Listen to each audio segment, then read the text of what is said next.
Hi, I'm Nat. And I'm Guy, and I'm loud and nice today. I was told I was a little bit tired last night, so I'll try to have a little bit more energy. The Indiana Fever are getting destroyed over announcing Pride Night. We're going to go over that. And if you notice another live right now on our channel, ignore that one because I'm having some issues trying to fix it. But this they is can a only real watch one at a time, so I think it'll be fine. Hopefully. Okay, well, why don't we start with the Indiana Fever getting destroyed after announcing Pride Night?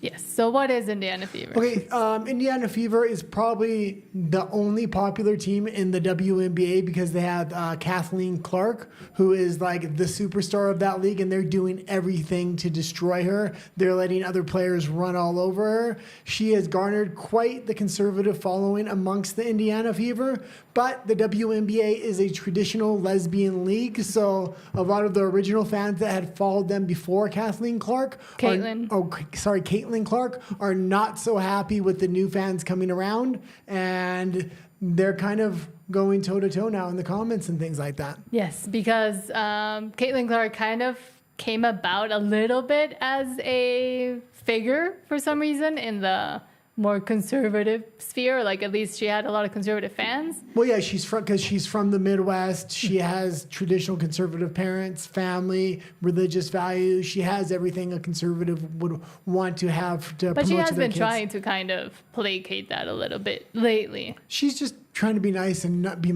she's just a nice, moderate girl. Okay. There was a story about her where she went into a little diner and the diner was really run down, so she actually took the owner's number and totally renovated the whole place and bought them all new kitchen gear and stuff. Oh, so yeah, she does really cool things. But so her team is the Indiana Fever, and apparently they recently announced and said, join us as we celebrate every voice and every fan on June 3rd for a Pride game presented by Salesforce. Of course, Salesforce. All love, all welcome. Get your tickets today.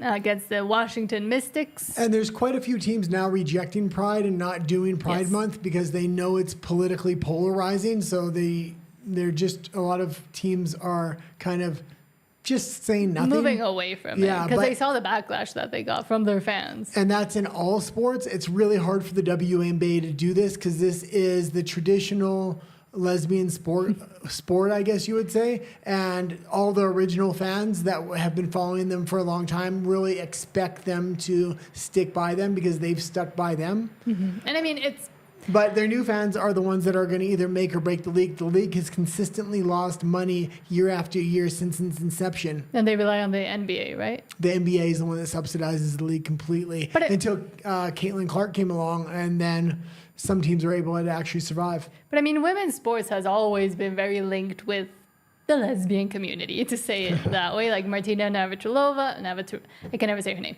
But Martina and a lot of other, let's say, gay lesbian icons have come out of sports because it's a tomboyish thing to do, and that's fine. But the fact that now while almost every single other team is trying to move away from that because they know it doesn't work, they're also having a lot of issues with other players and Caitlin Clark not being treated the best. Now they decide to announce this, and of course, like the backlash or the comments or what people were saying about it is not very nice. Okay, well, why don't you read some comments from this? I might have to skip over some. Just quickly, Salesforce is this like big giant company that helps other companies, but their CEO is actually hyper woke. I forget his name, but he's really annoying. But they're one of the ones that were within the HRC's like good brands or good companies. So what's the HRC is a human rights campaign. It has nothing to do with human rights. It's an LGBTQ, now just basically trans advocacy group that became huge in the States. And they essentially blackmail companies to go along with what they think should happen in the companies. Inclusion, diversity, equity. Let's get into some of these comments. So stop pushing perversion. Every fan right. I think maybe 1% of the population. You guys aren't going to get it until you're faced with bankruptcy. No one who truly matters to the success of your business cares about this. At what point will you see what almost everyone else sees? This is gay. The replies to this post are why we need Pride Night. Just when I thought you couldn't get any more pathetic, disgusting. How is sex part of the game? Let's do family night with married couples. Cringe. Literally nobody wants this. Is this a joke? Are you tone deaf? No peripheral vision. Screw off. I'm done with the WNBA. And let's just go back to the NBA is the one subsidizing this, and it's costing them a lot of money. I think it's a way to try to appeal to a female fan base, because anybody that's watching the WNBA is definitely going to watch the NBA. So that's their way kind of into the market. But the amount of money they lose every year is insane. Mm-hmm. And the NBA itself, of all the leagues, probably had the most backlash for the amount of politics they shoved into the NBA. No, women's soccer as well. No, because of what's her face? Yeah, I. What's her name? The short hair, really annoying lesbian. Starts with an R. Rapinoe? R? Oh yeah, Megan Rapinoe. But the NBA really went down every woke ideological path you could. They took the knee, the BLM. Then they did the pride, then they went on and on and on. So they celebrate their first non-binary player. Yeah. So I don't know. We'll see what happens here, but maybe we'll go into the next story here. Yeah, I think you just thought it was funny. Okay, why don't we go into Paramount? Oh no. Oh, was that the next story? Sorry, yeah, so. That was right. I connected to the two stories. Okay. So this was just something I wanted to show. Why don't you read the headline there? Sorry.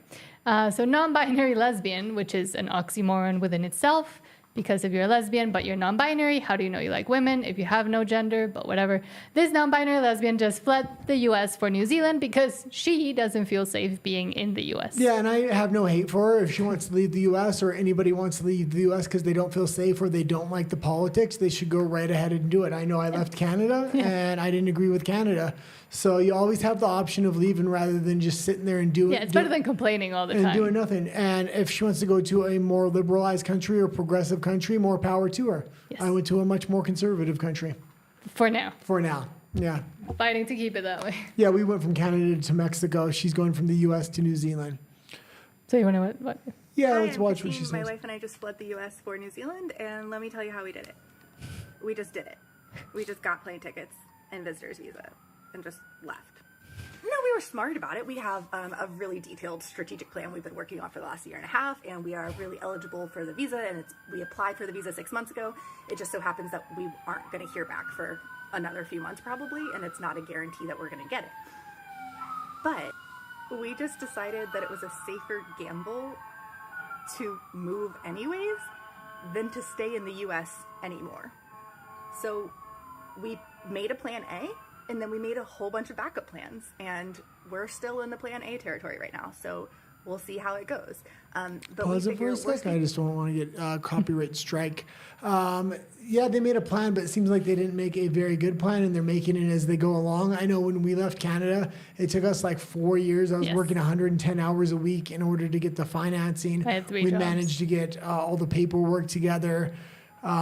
It was quite a long process. Yes. I actually wouldn't recommend doing what she's doing unless you can work abroad remotely and then maybe take the risk. But I actually transitioned my career so I could work remotely, and that took years as well. Okay, let's keep going with what she's saying. Scenario, we can stay probably about 9 months in New Zealand. If we don't get approved and there's no chance whatsoever, like we're firmly disqualified from staying here, we go visit Australia for 9 months and work on our plan. And if we still can't figure out a plan, we go visit Japan for, like, we would rather do that than stay in the US any longer. Like, we don't feel safe in the US. And we also have enough confidence in, like, who we are as people and our skills and our marketability, and, like, we've done our homework on, like, where we're most likely to get visas. And just realistically speaking, we will be able to figure something out in the next few years without having to go through all those steps. But, like, we would still rather do that than stay in the US and gamble with that. Okay, that's good. And more power to her for actually taking action on her principles. Yeah, for doing it. Even though I probably disagree with her politically, I did much of the same thing. What was I going to say? Yeah, if you are going to do it, she seems lucky. Like, they must have quite the savings built up. If she's going to travel the world, if things don't work out, they can just do whatever.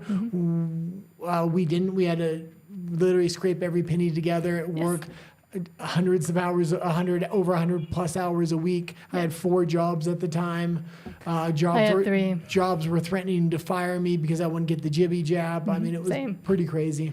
Yeah, but I mean, we did see that red line and we said, I mean, no more. That's it. No more. And having kids in Canada would have been impossible. Trying to get a house, build a family, do anything aside from work until you're at the end of your life didn't look feasible for us anymore, and it's not something I wanted to do. And maybe it is a little bit easier for her. I mean, she's in a lesbian relationship, so that's 2 incomes, no kids, and that means they're not that we know of. They're not planning for kids either. Maybe. Well, yeah, unless they want to kidnap somebody else's kid through adoption. But they're women, so they could both get pregnant, so it would be more like kidnapping someone's sperm. But whatever. Okay.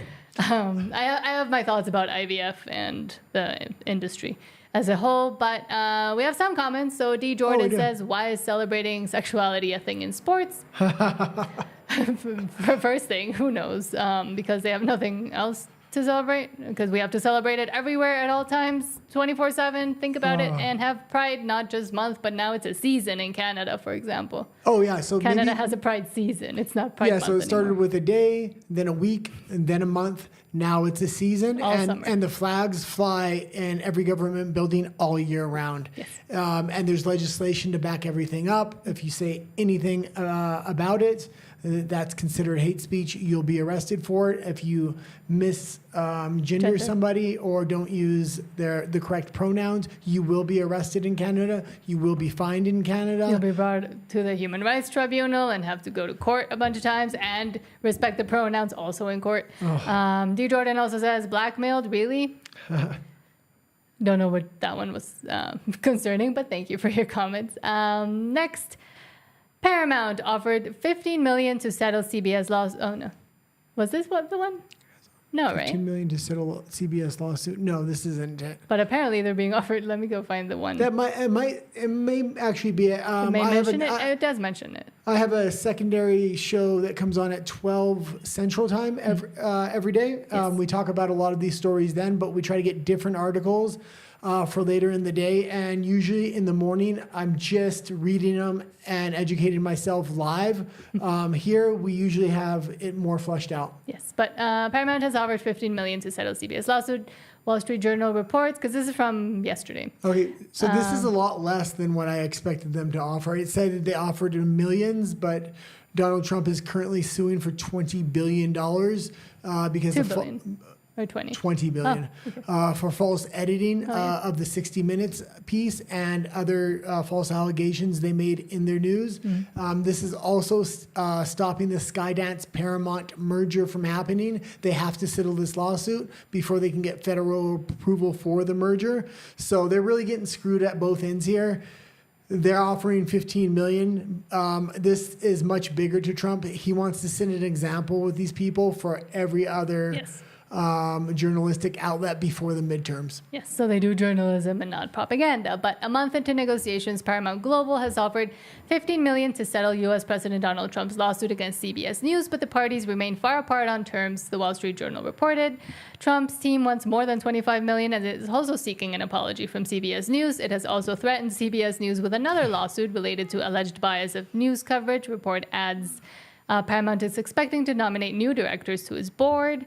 And Trump filed a $10 billion lawsuit against $10 billion lawsuit against CBS in October, alleging the network deceptively edited an interview with then Vice President and presidential candidate Kamala Harris to tip the scales in favor of the Democratic Party in the election. In an amended complaint filed in February, Trump bumped his claim for damages to $20 billion. Yes. Yeah, and that $20 billion figure, it might seem like some kind of ridiculous number, but we have to remember almost $500 billion was spent on the last election. And so their false or deceptive editing could have had a huge monetary impact. Yes.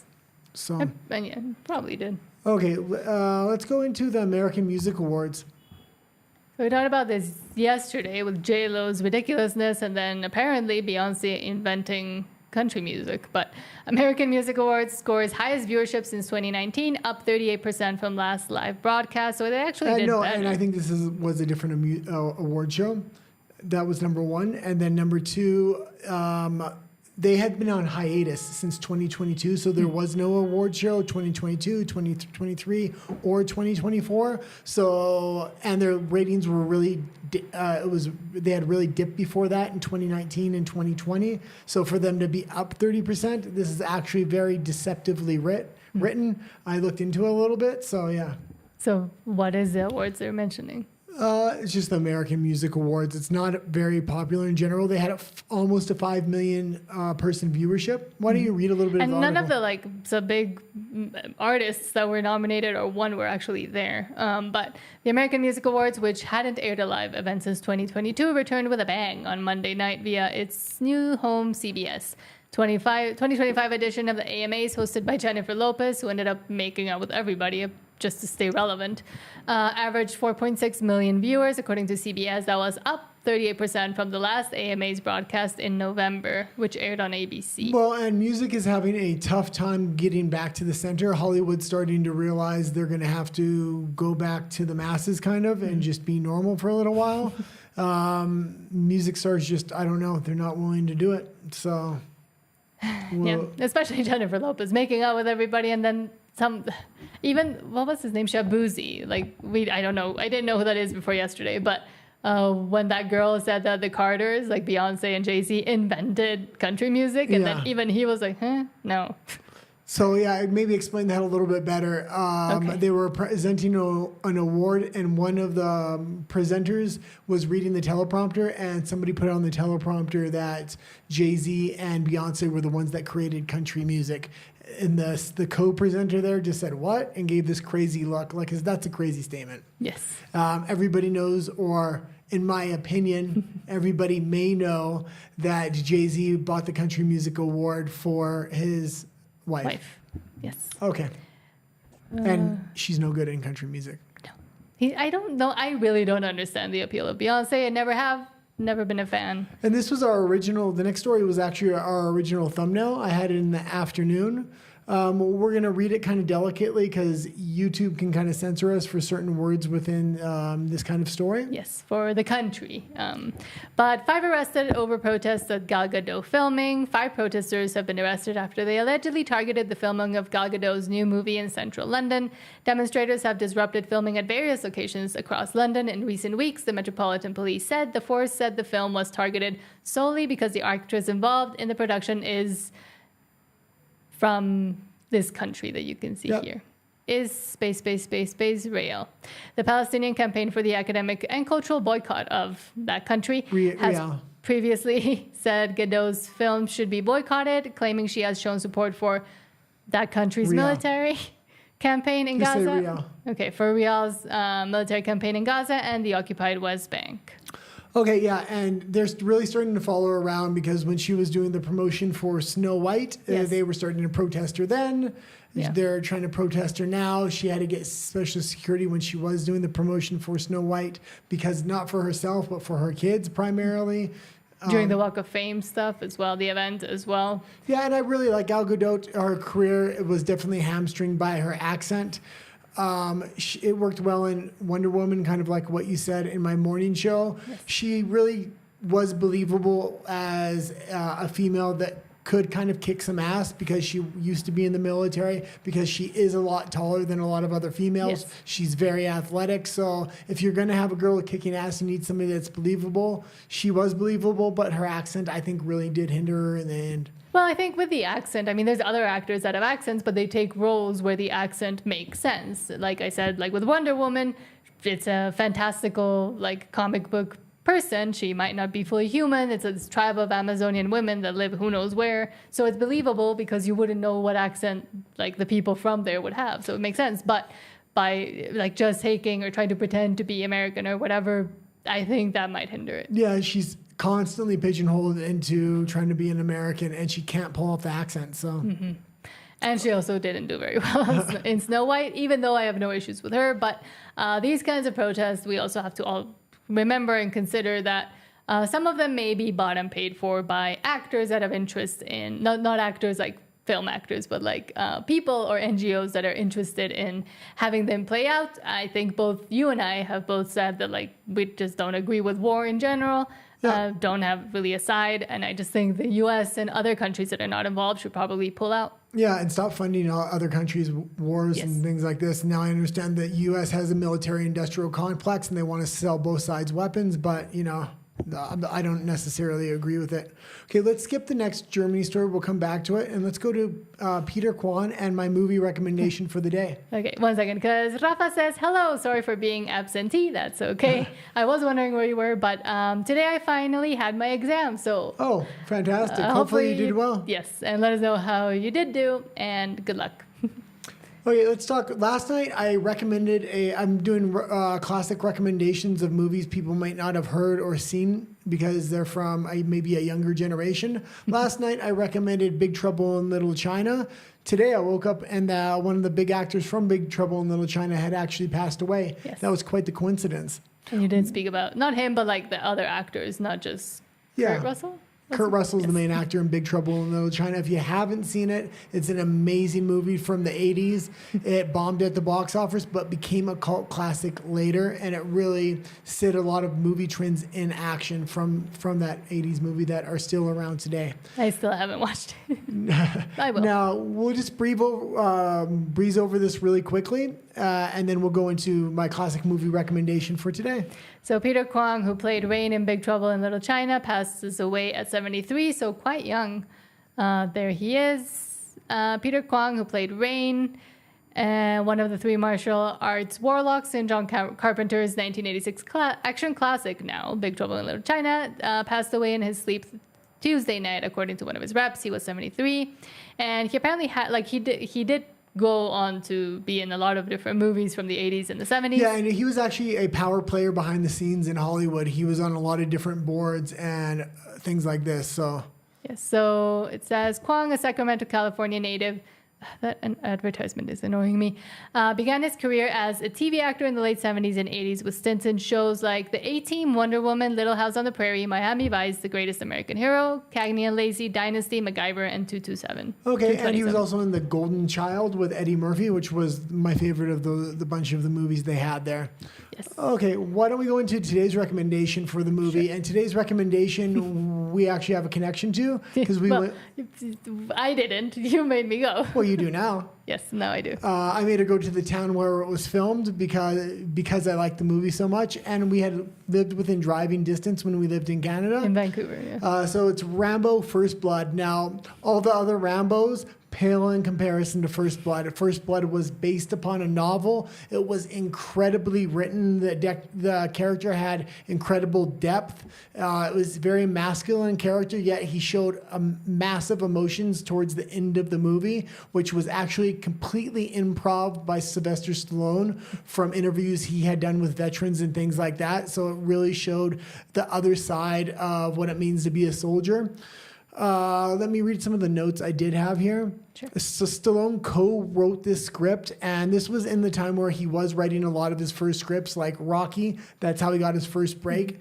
They actually wanted to cast Robert De Niro, Al Pacino. All the big name actors were up for this role, but Stallone really stuck by it and wanted it, and it was his script, so he got it. The budget was $15 million. It ended up grossing $125 million. So unlike Big Trouble in Little China, which bombed at the box office, this did incredibly well, and it did go on to become a cult classic.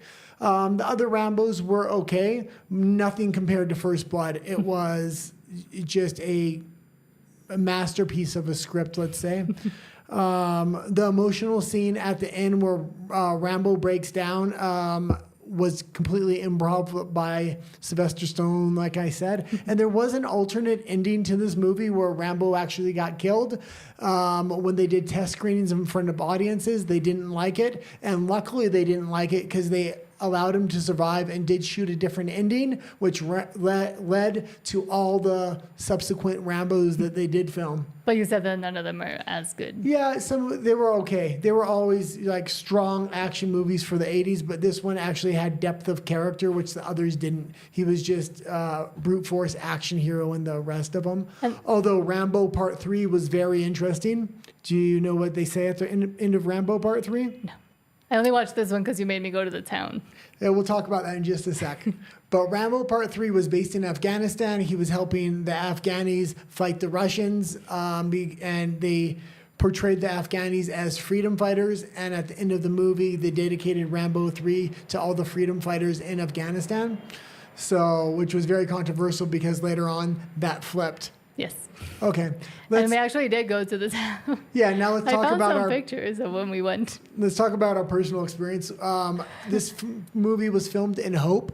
It's a very iconic town. It's Hope, British Columbia. Very picturesque. Yes. I actually really loved the town when we went. Yes.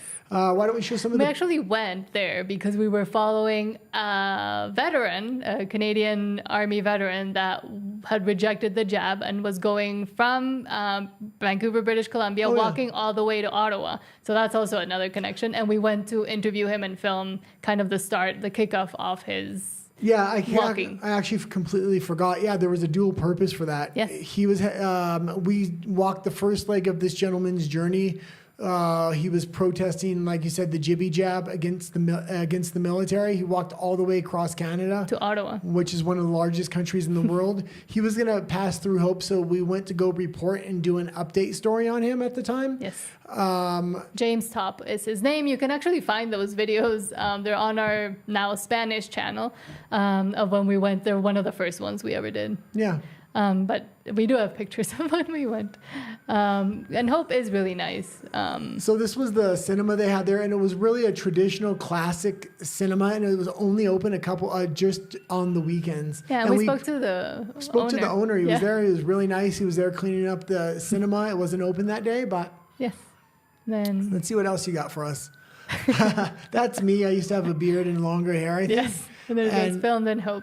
There used to be a statue, actually, of Rambo that was carved. There's all kinds of carvings around Hope. Yes. And the Rambo carving is iconic. They took it down for renovations and stuff like that when we were there. But they did have this. Yeah, they put this up instead. And yeah, they had a bunch of... me. I was a bit blonder back then. And you were a lot more buff. I stopped dyeing my hair. And then that's the iconic, that's one of the scenes in Rambo. Like that's the street for one of the more iconic scenes in Rambo. When he gets arrested, this is kind of where he gets arrested, I believe. Yeah, I can make it a bit bigger. And, no, that's me again.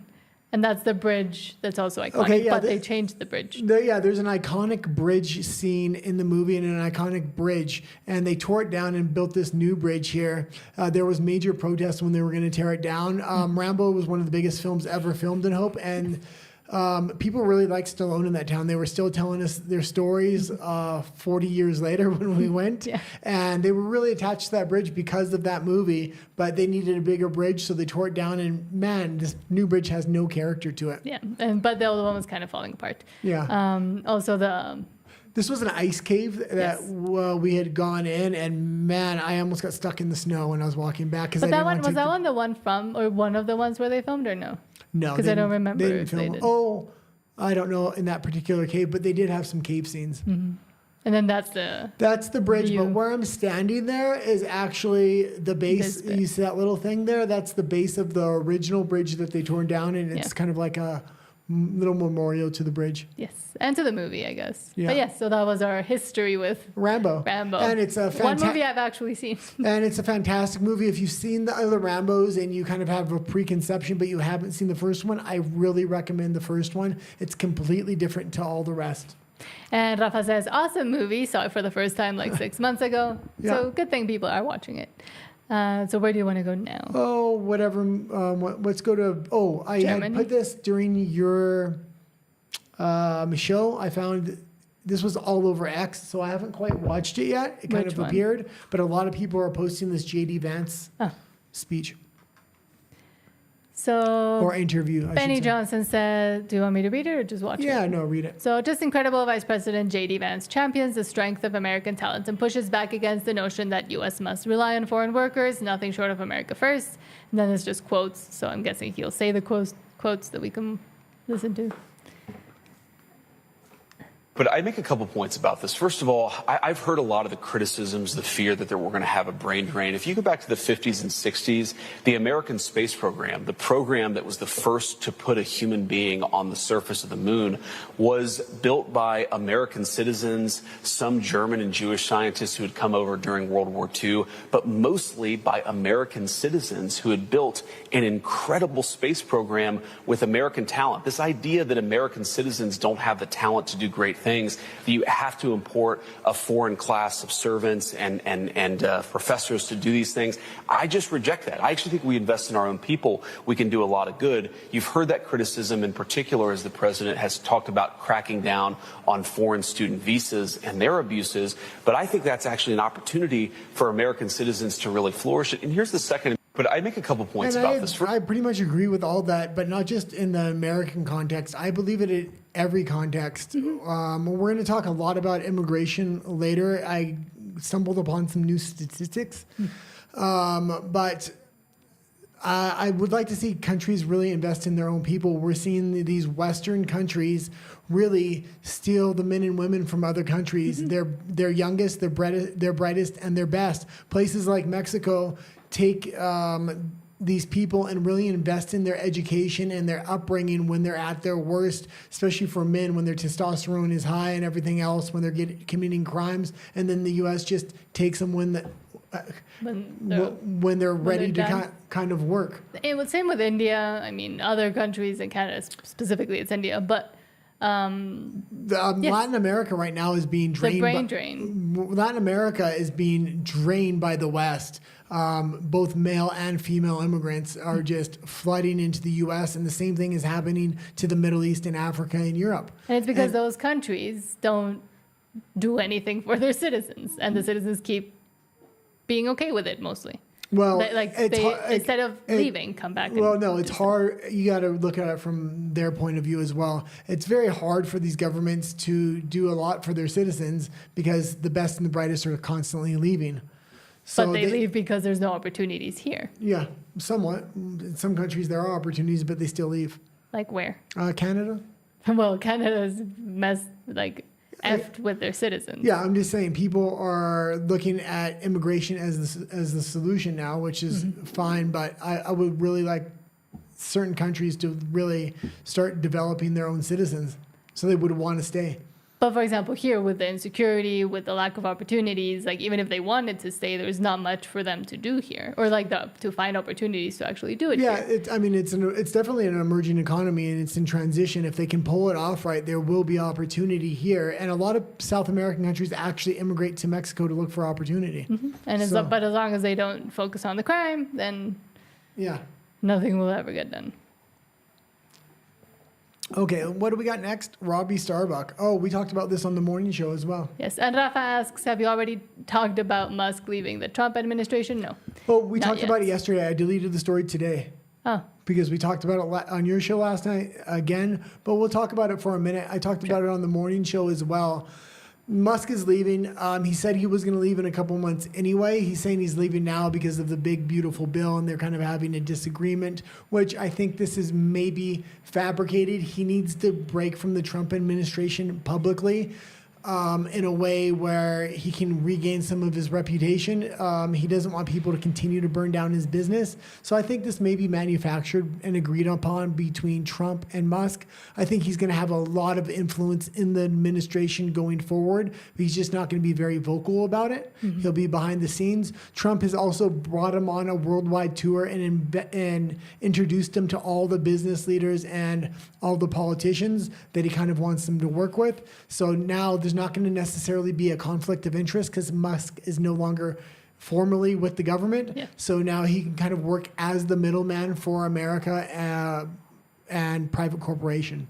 Yes, and also focus on not letting Tesla burn down. Rafa says, too bad Guy didn't see Mexico 15 years ago when it was way better. That's around when I left. It was way better, but I mean, there was...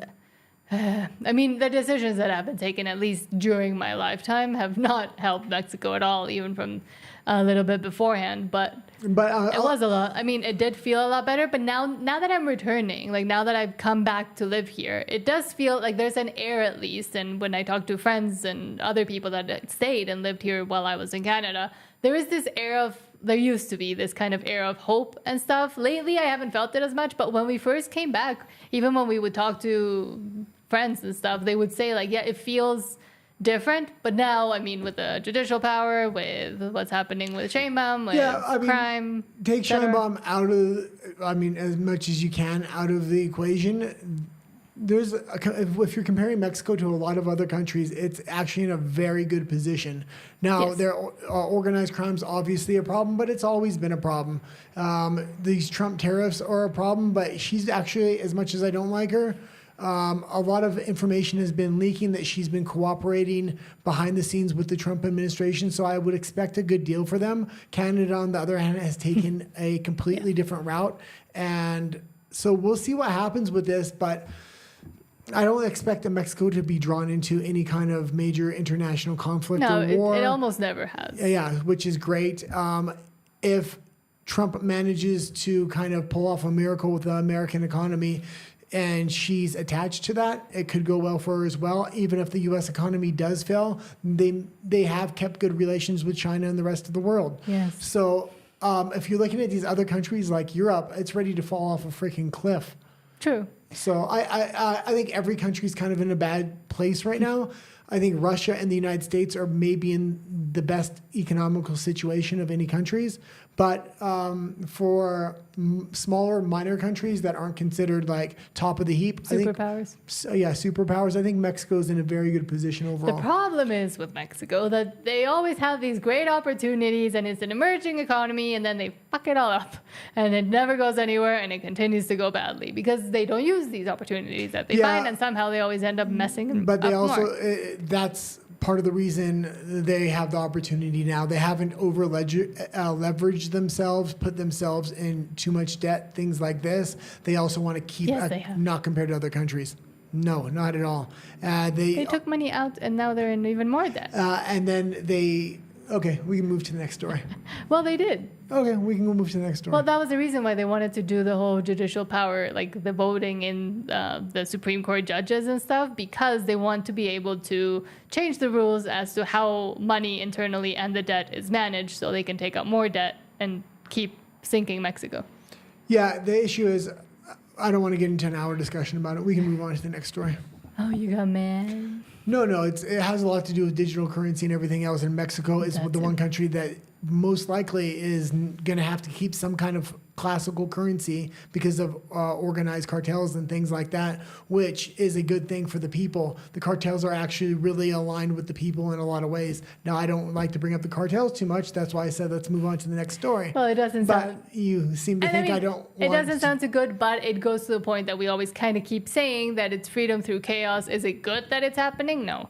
But is it at least bringing a little bit more freedom in a way to people? Yes, because the government doesn't have complete control over its people, and it kind of never can have complete control because of these other organizations and the corruption that's already very visible within Mexico. So people are aware of it, so it's not like in Canada where they'll just do it and say it, and the government has almost complete control over its citizens, which we actually have a story about that in a bit.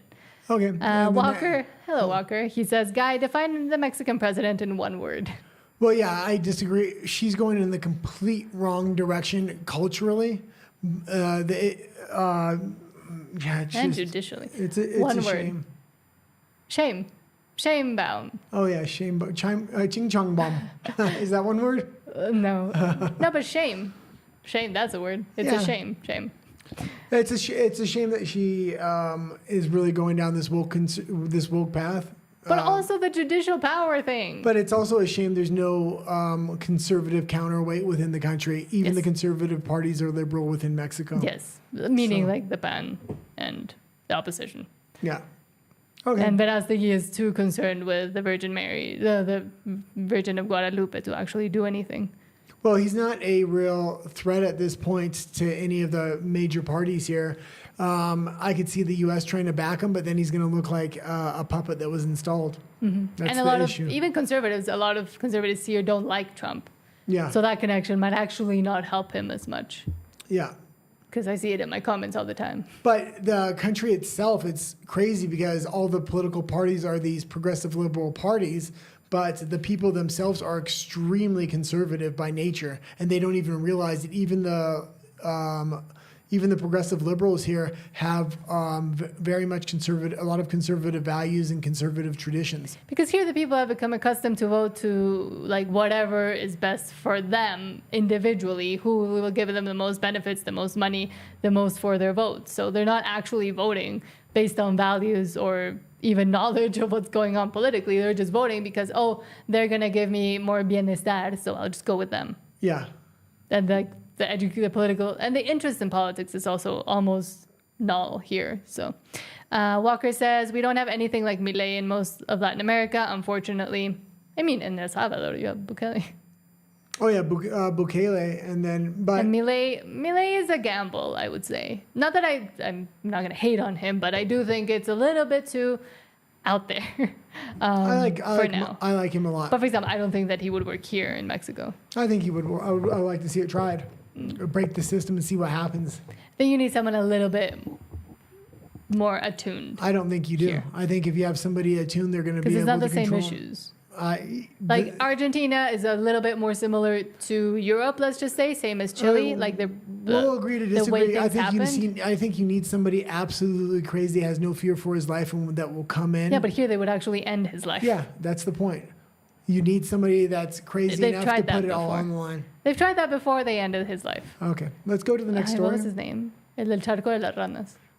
Okay, well, you can go to the forgot next his story. I'm going to use the bathroom. Why? So now it's just me again in English now. So I hope you like it, Walker and Rafa. Oh, give me one sec. Where is my camera? There it is. So this next story, I'll just preface it a little bit. So San Francisco plans to implement a destructive new grading for equity system I'll read Walker's comment first. So I'm not a fan of Bukele, but he's the lesser of two devils in the wild El Salvador. And that's the thing, like when actual big policies or big things are tried in countries, sometimes they won't work. I think that's the same thing that Trump might be heading into or facing at some point, that some of the crazy things he wants to do won't work, but at least it's being tried. And here, the crazy things they're trying, we already know won't work, like getting rid of the essentially judicial power and now voting them all in. Like that isn't going to be corrupted. There's already stories about that system and those votes in June being corrupted. So, I mean, it is about picking the lesser of two evils, and Mexico picked the most of the two evils. So, and because there's no option and no knowledge on politics, I would say, in Mexico, which was also kind of why I wanted to start talking in Spanish. But then we realized nobody really cares about the actual explanations and about the actual knowledge of like what woke means, for example. I used to do a lot of those kinds of videos, but then they would get no views. So now I started talking about celebrities. Yeah, but let's kind of and trying to connect it to actual stories. Okay, let's go to the next story. What? Nothing. What were you going to say? Let's go to the next story. Okay. I was just riffing. Well, he went to pee. Insanity, San Francisco plans to implement a destructive new grading for equity system in as many as 14 high schools starting this fall. And here's the stupid article.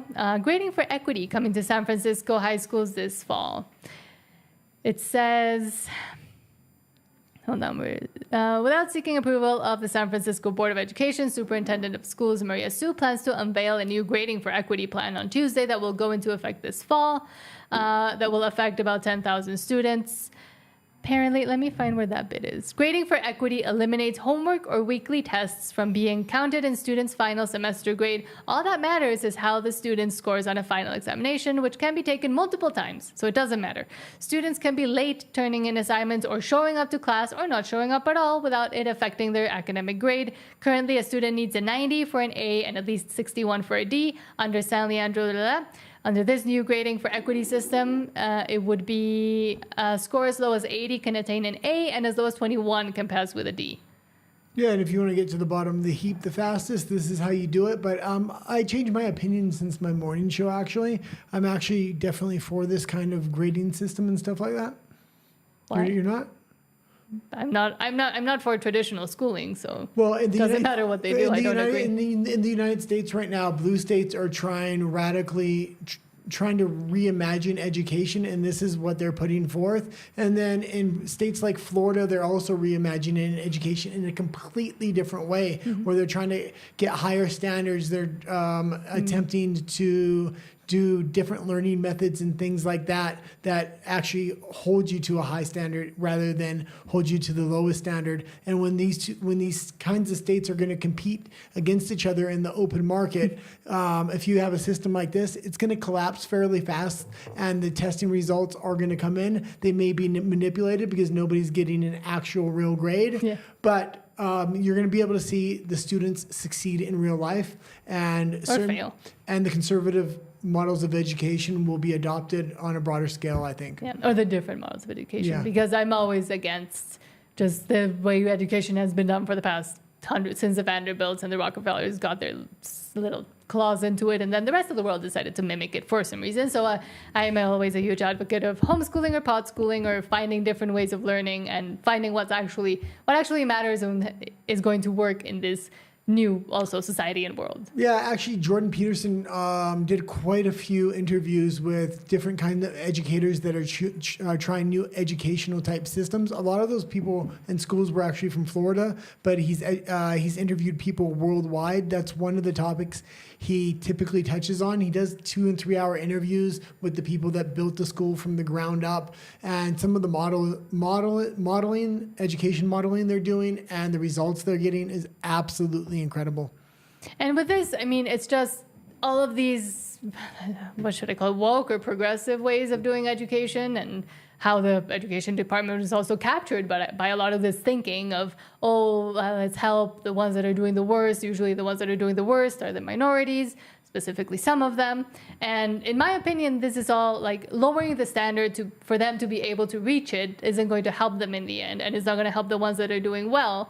But it is this bigotry of soft expectation. It's a soft bigotry of low expectations, which means you're actually being bigoted by saying, well, they could never actually achieve anything, so we're going to have to lower the standards for them, which it doesn't work for them, because you could actually help them learn, help them be better, help them reach for merit, help them learn, and help them go get ahead in life. But no, they're actually making it worse for the ones that do already worse in school and that have it harder by saying, no, everybody in life will always, bow down to you and help you and lower everything so you can reach it, instead of teaching them and helping them reach the actual good standard so they can live a more prosperous life.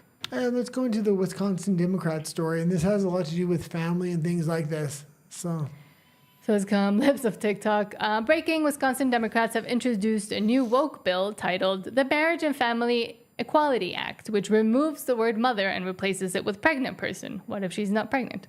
Democrats want to dictate policies for families while erasing motherhood and pushing the lie that men can get pregnant. Complete lunacy. And this has a lot of implications when you start redefining words in legislation and law. Mm-hmm. So this is how Canada did it. So you have to be very careful when these bills and laws are approved. Yes. So for example, instead of expected mother, it's pregnant person. Instead of mother, just mother, now it is person who gave birth to the infant. It's so much easier to say mother. Pregnant person. So this is a complete attack on the traditional family, the family unit. On biology and reality also, and common sense and what people know to be true. Statistically, the most successful way for a child, or the most determining factor of the success of a child, is to come from a stable 2-parent household of a man and a woman. Yes.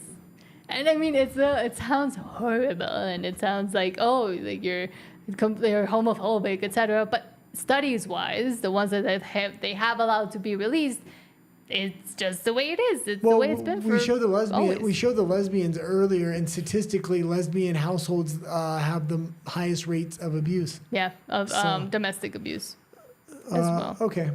Let's go into you got me to add this story. I didn't know if you had found it, but it was Pocahontas. Yeah, so this is, I believe, just still alleged, but Trump Al-Sar David Sachs claims Senator Elizabeth Warren controlled the auto pen for Biden. We have been talking about the whole auto pen thing, where Biden was signing for things, but it wasn't actually him. He was using the system that is actually pretty old in the U.S., for presidents to sign for things, but the president has to be in the room when it happens. A lot of the times, including the pardons he gave to Hunter and to Fauci, were done with an auto pen. So it is worrying that he wasn't in the room when those things were signed and he was president, and who was controlling him. And apparently now a key Trump administration official has claimed that left-wing Senator Elizabeth Warren, also known as Pocahontas, called the shots on the Biden administration's restrictive approach to cryptocurrencies, White House artificial intelligence, said he pushed his president. Hold on. Biden. Okay. Oh, go ahead. Well, I have the video too, but it says what the Biden administration was doing, and let's face it wasn't Biden. Elizabeth Warren controlled the auto pen during that administration. So now that they have people testifying that she was in control of it, they need to get that person into a hearing and to testify under oath, and then they need her to testify under oath, and then there's going to be a conflict, and whatever one's lying needs to go to jail, and they need to set an example. Yeah. This is going to be a huge head on a stick for the Trump administration if they can get it. They get and it. It's going to set a tone, and it could potentially disqualify all the pardons that Biden gave out. And I'm looking primarily at Fauci. Yes. I would love if that pardon for Fauci went away. Yeah, especially now that, RFK Jr. is in the NIH. And you said there was a video clip of this one? I think so. Let me see if I can find it. No. If there's not... Then... No, but I believe... Because I got it, but I think I put it in the wrong spot. Okay. Yeah, I put it in the wrong spot.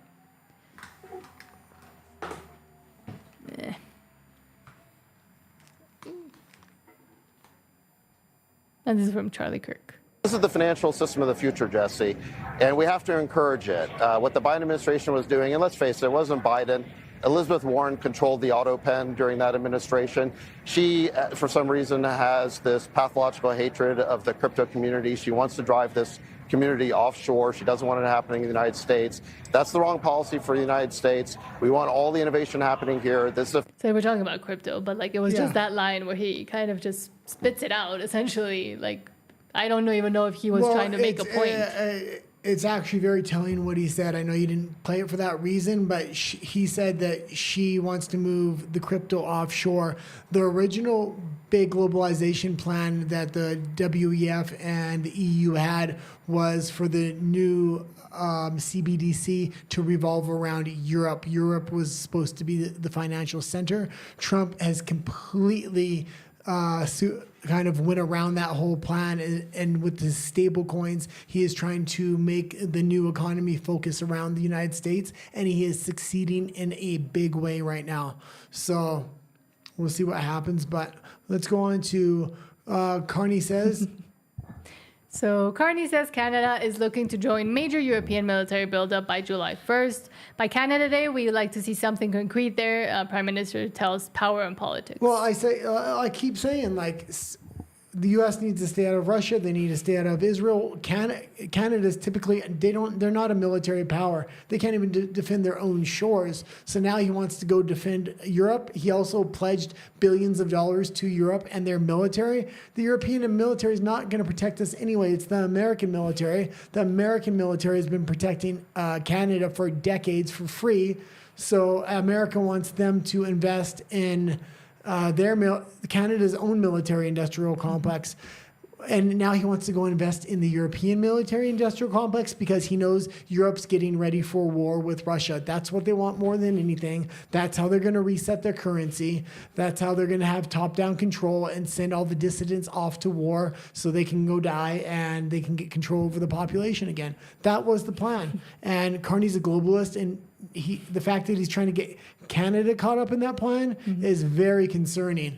He could just easily stay out of it. He's on the other side of the ocean. Yes. And Canada's military has helped World War II and other wars there's been. But we did say, I remember when during the bad times of the 2020 and et cetera, we would say, you and I would talk and we would say, what young man nowadays that, for example, didn't want to get the jibby jab but had to or was forced to or just got persecuted because he didn't, would ever want to fight for this country. They've completely erased any kind of trust that any sane human being, usually the ones that join the military, tend to lean one way more than the other. Those people would not stand up and fight for Canada anymore, I don't think. I think they would fight if Carney tried to draft him, and I could see the EU. But they'd have to draft him. I could see the EU trying to bring a draft in. There's been all kinds of talks in Germany about a draft, in the UK about a draft. Europe is getting ready for a war without a shadow of a doubt, and nobody's going to fight for Canada, and the immigrants aren't going to fight for Canada. And when he does implement a draft, they're going to fight against Canada. Wouldn't they maybe, like, if they offer them citizenship or something, wouldn't they go? I don't think they would want to be. Front lines? Most immigrants that I worked with, because I had 4 jobs before I left the country, were preparing to leave the country themselves. Yes, and I myself, an immigrant. It was a different dream than what they were sold. Yes. So that's one of the major things with Canada. Like, they paint it as something very different than it is. When I got there, it was still kind of that. We were still under Stephen Harper. Things were still functional. And then 2 years into me being there, Trudeau came in, and every year since, it's declined more and further and further. Yeah. So more and more people, when they get there, they're like, oh, it's expensive. I can't find an apartment. The jobs here aren't actually what they told me they were. Everything's expensive. Most of the people own houses back and land in their own country. That's it. And they said, well, I own a freaking mansion in my own country. I own a piece of land. I can farm my own country. Here, I can't even make the rent. I had to bring other relatives over so we can split the rent. Yes. And also, like, unfortunately, a lot of the immigrants in Canada have a lot, like, are well off in their own countries, or at least have some sort of modicum of a good life, and then they sell that off because they're promised all these things when they are going to get to Canada. If they were doctors, they can't be doctors anymore. If they were lawyers, they can't be lawyers anymore. So you have a lot of, like, the brain drain from these countries coming to Canada, and then when they're there, they can't afford anything. It isn't what they thought, and they can't get a job in their field. Most immigrants that come to Canada, because I worked with 90% of the people I worked with were immigrants, so you get to know their stories fairly well. And all the men thought Canada was going to be like the United States, and they can start their own business and something like that. But the amount of taxes that the government will take from them from their business, it wouldn't even be financially feasible. No, and even the red tape. They're just trying to look for a way into the United States because they want to be the masters of their own destiny and at least take a shot at their own business. Yes, and also the bureaucracy and the red tape to try to do anything entrepreneurial in Canada is impossible. Yeah. Okay, let's go into the last story. And this was a funny one. I'll talk a little bit about this. Did you have any kind of... No. I just... no. Okay, there's a podcast. There's a podcast called Based Camp, and it's a strange podcast. I've watched it for some time now. The people are really annoying that run the podcast. They look really funny. They claim to be conservatives, but they're extremely progressive by nature. They'll hold a few conservative views, but the way they talk, the way they act, it's just you're really a ultra progressive in disguise. But they did have a statistical analysis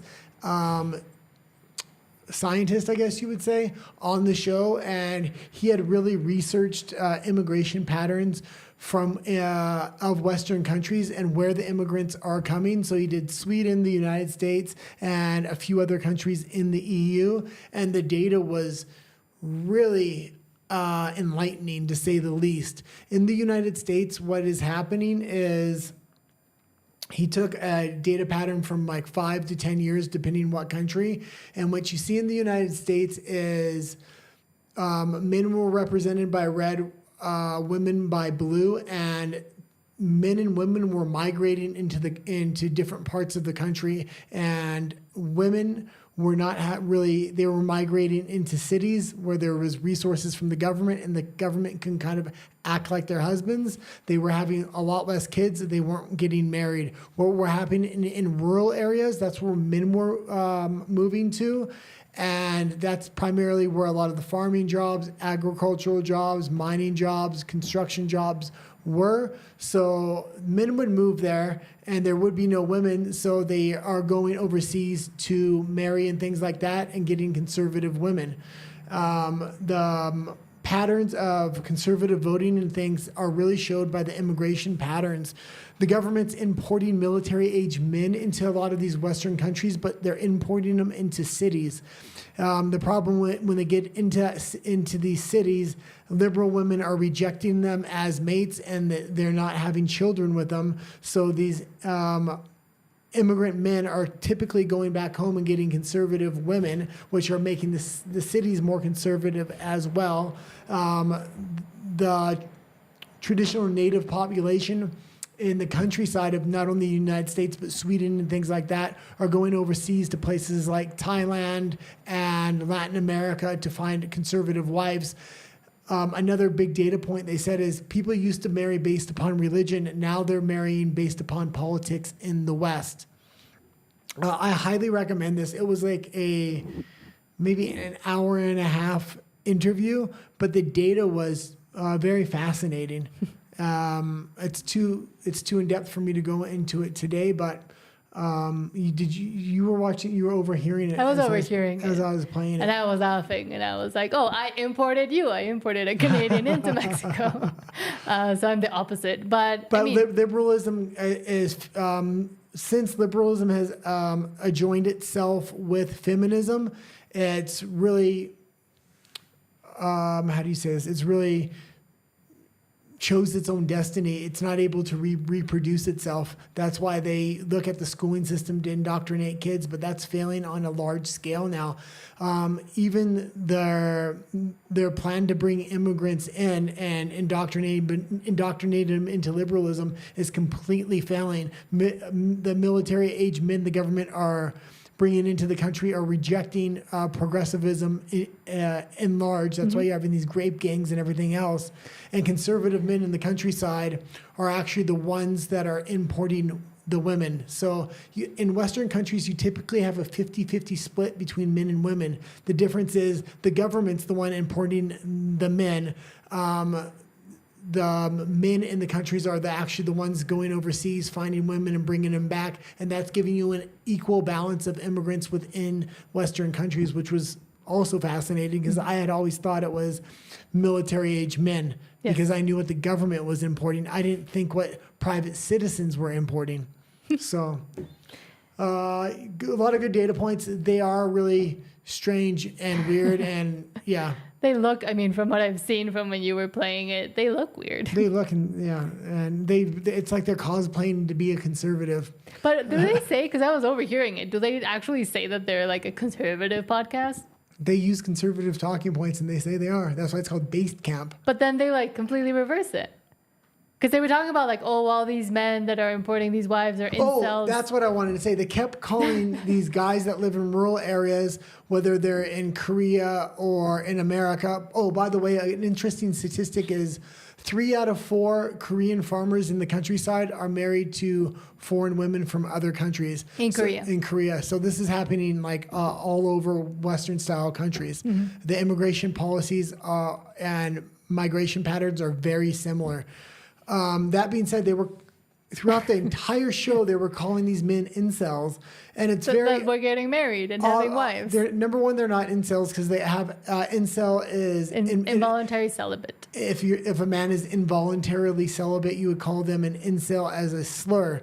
But these men have access to women through number one, prostitution, which maybe I don't agree with, but they have access for it there, so they're not involuntarily celibate. They can have it if they want. But number two, the women in the cities are the ones not getting married. These incels are choosing to go overseas, find a conservative wife, and actually bring them home, so they're not celibate at all. They're able to not only find sex when they want it, but they're able to find a wife when they want it. So to call them incels, I felt like they're just trying to insult them because they don't agree with them politically or ideologically. They think they're better than them. And they think they're the right kind of masculinity. Conservatives. They're progressive conservatives, which is crazy. That's not a thing. That's not a thing. Conserve, you conserve. Progress, you progress. It's in the name. So I'll just read all the last comments before you head over to RUMBLE. Oh, yeah.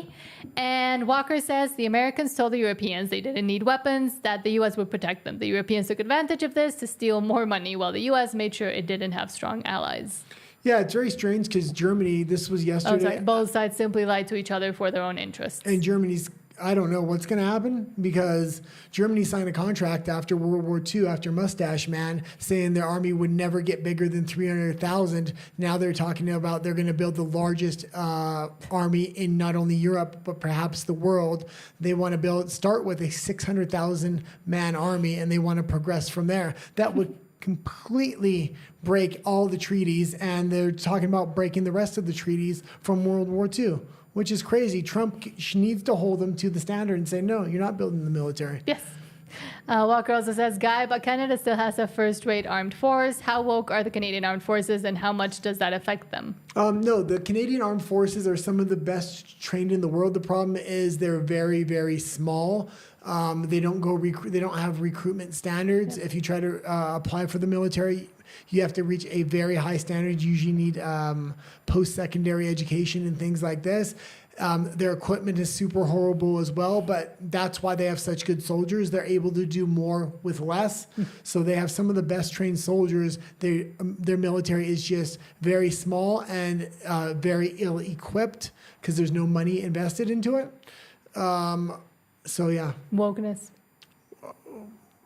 Who knows? I mean, they do. I have seen ads and encouraging women and diversity and we're putting up, because every time there's any kind of parade or thing where the military I know people that appears. were in the Canadian military, and it used to have no wokeness. Over the last 10 years, though, it's they've kind of weeded everybody out that was a traditionalist. They're trying to build this woke army. They're offering sex changes for soldiers, putting them on pills, everything else. If you are in the Canadian military and you sign a contract and then they go to war where you're in it, you have to sign a secondary contract saying that you're willing to go to war. If you don't want to, then you don't have to. So it's pretty crazy. Because that's what they're supposed to be there for. Yeah, they completely forced jabs on everybody in the military, where the American military would kind of let you get out if you wanted to, and now there's lawsuits going against them. So. And then Rafa says, it's my pleasure to inform you that I passed the exam. Congratulations. Yay.